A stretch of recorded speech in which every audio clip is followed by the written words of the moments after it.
কংগ্ৰেছ নেতা তথা অধিবক্তা মৃদুল ইছলামৰ পুৱা 10 বজাত সম্পন্ন হয় জানাজা। দক্ষিণ কামৰূপৰ সুন্তলীৰ কিসমত কাঠমি আঞ্চলিক ৰাজহুৱা কবৰস্থানত সম্পন্ন হয় শেষকৃত্য। আজিৰ এই বিদায় বেলাত উপস্থিত থকা ৰাজ্যিক কংগ্ৰেছ সভাপতি ভূপেন বৰাৰ প্ৰমুখ্যে বহু কংগ্ৰেছী নেতাসকল। সভাপতিগৰাকীয়ে বিজেপিৰ শাসিত চৰকাৰখনক তীব্ৰ ভাষাৰে গৰিহণা দিয়াৰ লগতে পৰিয়ালবৰ্গক সমবেদনা জ্ঞাপন কৰি মৃদুল ইছলামৰ 2 কন্যাকে ধৰি পৰিয়ালটোৰ দায়িত্ব ল'ব বুলিও মন্তব্য কৰে। বিৰুদ্ধে গণতান্ত্ৰিক প্ৰতিবাদ কৰাটো মৃদুল ইছলামৰ অপৰাধ আছিল নেকি? দুৰ্নীতি ভ্ৰষ্টাচাৰৰ বিৰুদ্ধে হিমন্ত বিশ্ব শৰ্মাৰ অবাধ দুৰ্নীতি ভ্ৰষ্টাচাৰৰ বিৰুদ্ধে প্ৰতিবাদ কৰাটো আমাৰ সকলোৰে দায়িত্ব।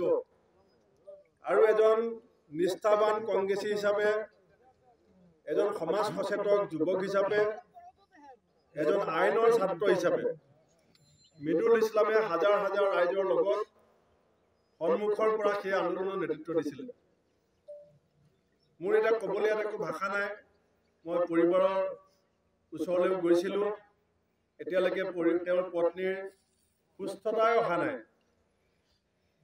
কিন্তু এষাৰ কথাই কৈছোঁ যে কালি আমাৰ অল ইণ্ডিয়া প্ৰেচিডেণ্ট খাৰ্গে ডাঙৰীয়ায়ো মৃদুল ইছলামৰ সহধৰ্মিনীৰ সৈতে কথা পাতিছে। এতিয়া পাৰ্লিমেণ্টৰ পৰা ওলাই আমাৰ নেতা ৰাহুল গান্ধী ডাঙৰীয়াই কথা পাতিব।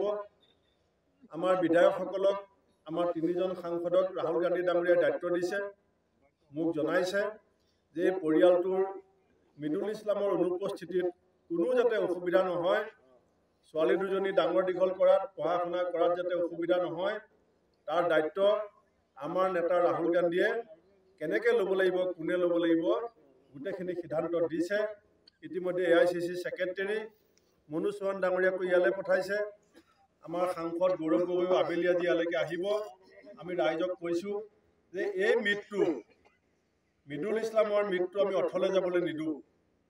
মৃদুল ইছলামৰ যিটো প্ৰতিবাদী কণ্ঠ, এই প্ৰতিবাদী কণ্ঠক সন্মান জনাই কংগ্ৰেছ দলে আহি থকা সময়ত আপোচবিহীনভাৱে নিৰবিচ্ছিন্নভাৱে ৰাইজৰ স্বাৰ্থত কাম কৰি যাব। সুন্তলীৰ পৰা ছানিদুল ইছলামৰ ৰিপৰ্ট, এনি ভাৰত 24।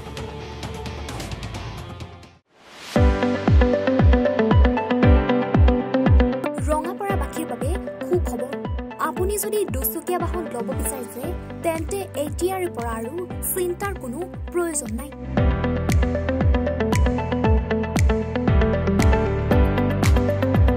আপুনিও আহিব পাৰে DBP এছ'চিয়েটৰ বাজাজ টু হুইলাৰ ডিলাৰ।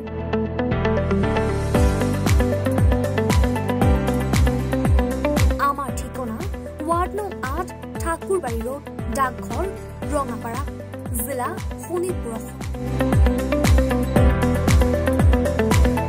আমাৰ যোগাযোগৰ নম্বৰ 9435707133 9707967285285।